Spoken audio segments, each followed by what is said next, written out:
Hi all, good morning. இன்றைக்கி மதியம் லஞ்சுக்கு வந்து நான் கருவாட்டு குழம்பு செய்ய போகிறேன். அது எப்படின்னு உங்களோட ஷேர் பண்ணிக்கிறேன். வாங்க, அதுக்கு தேவையான பொருட்கள் என்னென்னு பார்க்கலாம். பெரிய வெங்காயம் 2 எடுத்து நீல வாக்கில் அரிஞ்சு வச்சுருக்கேன். சின்ன வெங்காயம் கொஞ்சம் எடுத்து வச்சுருக்கேன். பூண்டு ஒன்றும் அதிகமாக தட்டி வச்சுருக்கேன். தக்காளி கொஞ்சம் பொடியாக நறுக்கி வச்சுருக்கேன். கருவேப்பிலை கொஞ்சம் எடுத்து வச்சுருக்கேன். முள்ளு கத்திரிக்காய் இருக்கு இல்லைங்களா, அது தோல் எடுத்து வச்சுருக்கேன். கொஞ்சம் முருங்கைக்காய் எடுத்து வச்சுருக்கேன். கருவாடு இன்னும் கருவாடு வந்து வாஷ் பண்ணல. இது வந்து இந்த சைடில் இருக்குது பார்த்தீங்களா, இதெல்லாம் வாஷ் எடுத்துகிட்டு நீங்கள் வந்து சுடு தண்ணி ஊற்றி ஊற வச்சுட்டு நீங்கள் அதுக்கப்புறம் நம்ம குழம்புல சேர்த்துக்கலாம். நல்லா சுடு தண்ணியில் ஊறிச்சுன்னா இந்த உப்பெல்லாம் போயிடும், மேலே இருக்க உப்பெல்லாம் போயிடும். அதனால் சுடு தண்ணியில் ஊற வச்சிடலாம். கொஞ்சம் முட்டையும் எடுத்துருக்கேன். கருவாடு குழம்புல முட்டை போட்டால் நல்லா டேஸ்ட்டாக இருக்கும், அதனால் முட்டையும் கொஞ்சம் எடுத்து வச்சுருக்கேன். புளி ஒரு லெமன் சைஸ் புளி எடுத்து வச்சுருக்கேன். முதல்ல நம்ம முட்டையை வந்து வேக போட்டுக்கலாம். தண்ணி ஊற்றி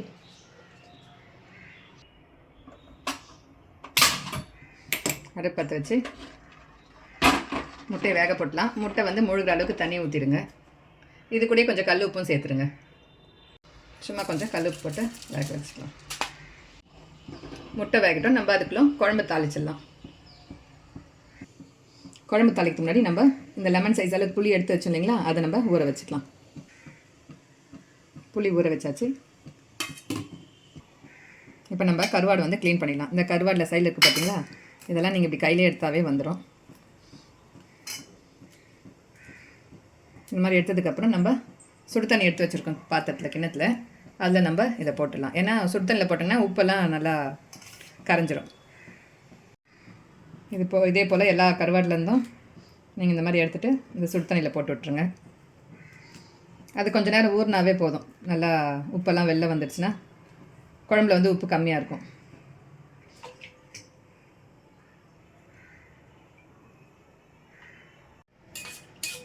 நம்ம எல்லா கருவாடியும் அந்த இது சைடில் இருக்கிறதெல்லாம் எடுத்துகிட்டு சுடு தண்ணியில் போட்டு ஊற வச்சுருக்கேன். அது ஊறிக்கிட்டோம். நம்ம அதுக்கெலாம் குழம்பு கூட்ட ஆரம்பிச்சிடலாம். அடுப்பத்தை வச்சு ஒரு கடாய் வச்சுக்கலாம்.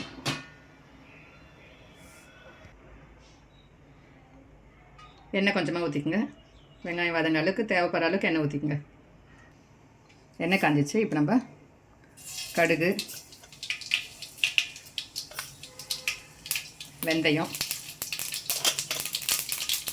சீரகம், மிளகு ஒரு நாள் எல்லாம் போட்டுட்டு பொரிட்டுன்ட்டு நம்ம வெங்காயம் போட வேண்டியது தான். இப்போ நம்ம பெரிய வெங்காயம், சின்ன வெங்காயம், தட்டி வச்ச பூண்டு எல்லாம் ஒன்றாவே சேர்த்துடலாம். நம்ம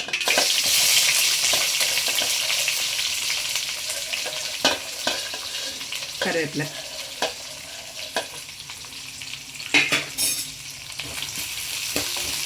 எல்லாம் ஒன்றா போட்டு நல்லா வதக்குங்க. கொஞ்சம் உப்பு போட்டு வதக்குங்க, வெங்காயம் சீக்கிரம் வதங்கிடும்.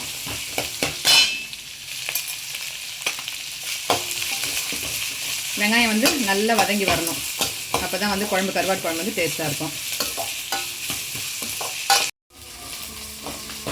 வெங்காயம் நல்லா இந்த அளவுக்கு வதங்கினதுக்கப்புறம் நம்ம தக்காளி சேர்த்துக்கலாம்.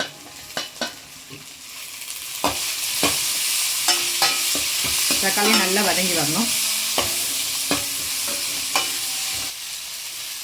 தக்காளி போட்டதுக்கப்புறம் அடுப்பை சிம்மில் வச்சுட்டு நீங்கள் ஒரு தட்டு போட்டு மூடி விட்டீங்க, தக்காளி நல்லா இழஞ்சி வந்துடும்.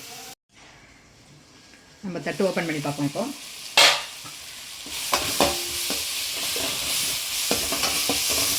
தக்காளியெல்லாம் நல்லா இழஞ்சி வந்துச்சு. இப்போ நம்ம காய்களை சேர்த்துக்கலாம். இதில்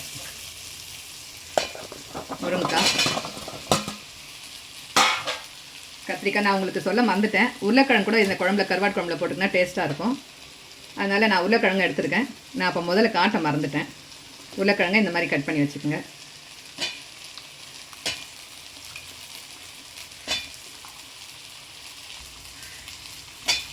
உருளைக்கிழங்கு தோல் எடுக்கணும்னு அவசியம் இல்லை, நீங்கள் அப்படியே கூட போட்டுக்கலாம்.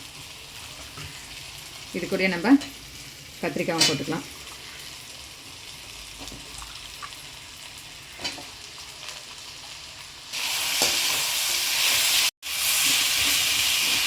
காய்கள்லாம் போட்டதுக்கப்புறம் நல்லா வந்து எண்ணெயிலே ஒரு 5 நிமிஷம் நல்லா வதங்கிட்டோம். அதுக்கப்புறம் நம்ம மசாலாலாம் சேர்த்துக்கலாம். கொஞ்சம் நேரம் வதங்கிட்டோம் அப்படியே. இப்போ நம்ம மசாலா சேர்த்துக்கலாம். குழம்பு மிளகாத்தூள் இருக்கு இல்லைங்களா, அது வந்து நான் ஒரு 3 ஸ்பூன் சேர்த்துருக்கேன். கொஞ்சமாக மஞ்சத்தூள், கொஞ்சமாக உப்பு. நம்ம ஏற்கனவே வெங்காயம் வதங்குறப்ப கொஞ்சம் போட்டிருக்கோம். இப்போ கொஞ்சமாக போட்டுக்கோங்க. இப்போ அடுப்பை வந்து சிம்மில் வச்சுட்டு நீங்கள் இந்த மசாலாவோடு சேர்த்து காய்களெல்லாம் ஒன்றா கலரி விட்டுருங்க. அடுப்பு மட்டும் சிம்மில் இருக்கட்டும், ஏன்னா மிளகாத்தூள் போட்டுட்ருக்கீங்க. ரொம்ப தீ இருந்துச்சுன்னா மிளகாத்தூள் வந்து கரிஞ்சிடும். இது எல்லாம் ஒன்றா செஞ்சதுக்கப்புறம் ஒரு 2 நிமிஷம் அப்படியே இருக்கட்டும்.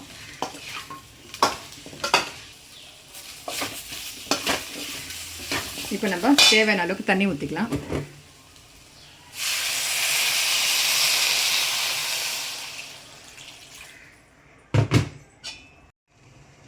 தண்ணி ஊற்றினதுக்கப்புறம் எல்லாம் ஒன்றா சேர்த்து மிக்ஸ் பண்ணி விட்டுட்டு கொதி வந்ததுக்கப்புறம் நம்ம தட்டு போட்டு மூடிக்கலாம். கொதி வரட்டும். சில பேர் வந்து இப்போயே கருவாடு போடுவாங்க. நான் வந்து குழம்பு கொதித்து இறக்குறப்ப தான் நான் வந்து கருவாடு போடுவேன். அது ஒரு டேஸ்ட்டாக இருக்கும். இப்போ நல்லா கொதி வரட்டும். அதுக்கப்புறம் நம்ம தட்டு போட்டு மூடலாம்.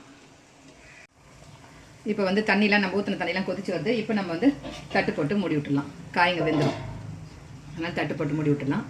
கொஞ்சம் நேரம் கழித்து நம்ம புளி கரைச்சி ஊற்றிக்கலாம். முட்டை வெந்துட்டுருக்கோம். நம்ம இப்போ கேஸ் ஆஃப் பண்ணிடலாம். சூடானதுக்கப்புறம் நம்ம ஓடெல்லாம் உடச்சி எடுத்துட்டு இதை குழம்புல சேர்த்துக்கலாம்.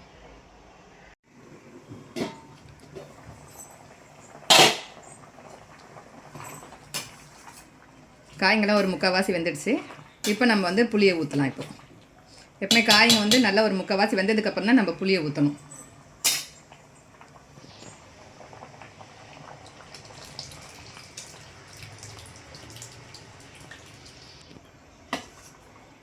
புளி ஊற்றினதுக்கப்புறம் எல்லாம் ஒன்றா சேர்த்து கலந்து விட்டுருங்க.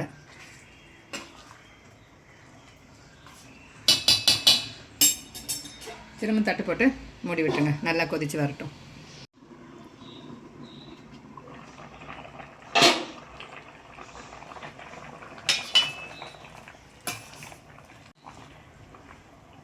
காய்ங்கெல்லாம் வெந்துட்டுருக்கோம். நீங்கள் வேணால் ஒரு உருளைக்கிழங்கு எடுத்துகிட்டு சும்மா இப்படி அழுத்தி பாருங்கள். நல்லா சாஃப்டாக போகும். பார்த்தீங்களா? வெந்துடுச்சு, நல்லா வெந்துடுச்சு. இப்போ நம்ம கருவாடு வாஷ் பண்ணி வச்சுருந்தீங்களா, சுடு தண்ணியில் ஊற வச்சுட்டு அதை வந்து இப்போ நம்ம இதில் போட்டுக்கலாம், குழம்புல போட்டுக்கலாம்.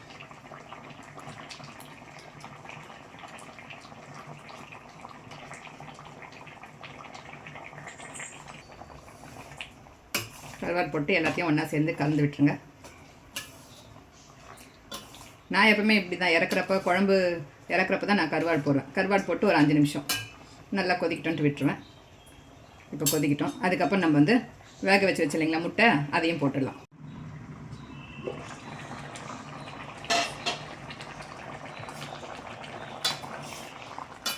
குழம்பு ரெடி ஆயிடுச்சு. இப்போ நம்ம வந்து கேஸ் ஆஃப் பண்ணிடலாம்.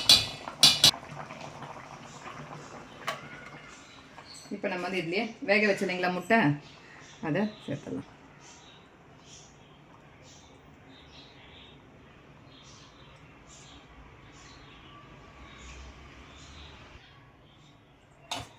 முட்டை போட்டதுக்கப்புறம் எல்லாம் ஒன்றா சேர்த்து கலந்து விட்டுருங்க. இந்த காரம், உப்பு, புளிப்பு எல்லாம் இந்த முட்டையில் ஊறி சாப்பிட்றதுக்கு டேஸ்ட்டாக இருக்கும். அதனால தான் எப்பவுமே நான் கருவாடு குழம்பு வச்சுன்னா முட்டை வேக வச்சு இதில் போட்டு விட்ருவேன். நான் ஏன் கருவாடு லாஸ்ட்டாக போடுறேன்னா, நம்ம முதல்லே போட்டோம்னா நல்லா கொதிக்கிறப்ப அந்த கருவாடு வந்து இழஞ்சிரும். அதனால் இப்போ நீங்கள் லாஸ்ட்டாக போட்டிங்கன்னா அதே அப்படியே கருவாடு வந்து நம்மளுக்கு எடுக்கிறதுக்கு நல்லா வரும், பீஸாக வரும். அதனால தான் நான் லாஸ்ட்டாக போடுவேன். வெந்துடும், கருவாடு சீக்கிரத்துலேயே வெந்துடும்.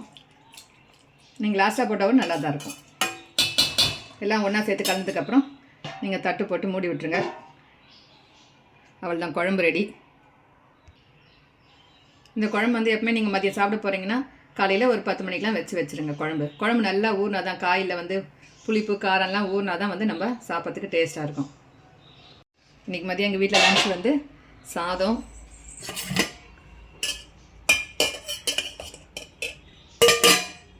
கருவாட்டு குழம்பு. இதுதான் இன்றைக்கி எங்கள் வீட்டில் மதியம் லஞ்சு. வாங்க சாப்பிட்லாம். இதுதான் என் ஸ்டைல் கருவாட்டு குழம்பு. நான் இப்படி தான் கருவாட்டு குழம்பு வைப்பேன்.